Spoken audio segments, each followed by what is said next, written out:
In today's video, we're going to run down some of the steps that you need to take if you make a ton of money in crypto, if you want to set up a family office and be successful over the long term.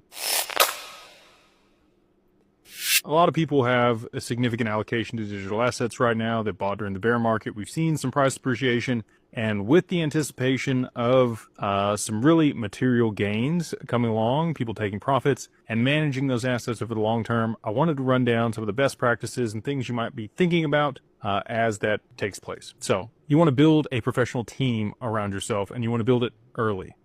So that's going to require, maybe a tax attorney, other types of attorneys, legal, a CPA or tax advisor, as well as a wealth manager to make sure that your assets are protected and you have a solid foundation to safeguard your assets over the long term.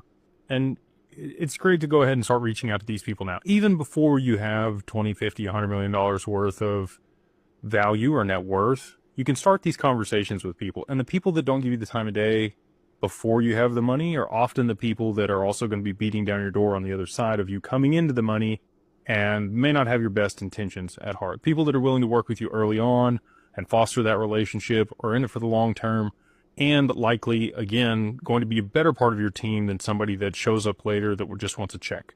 So, and the more conversations that you have with these professionals, the better you're going to understand the lingo.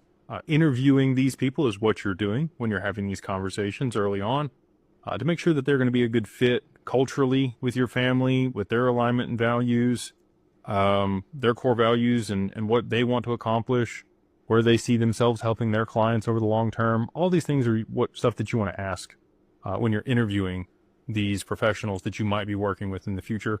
If they start telling you about quick ways to save money with, tax credits or things that seem too good to be true, or if they want to oversell themselves, just take all that with a grain of salt. They may or may not be the person you want to work with. But again, like the old adage says, anything that's too good to be true usually is. So if they're quick to tell you why they're better than everybody else or poo-poo their competitors, probably not the best person to be working with. You want people that are honest, that have integrity.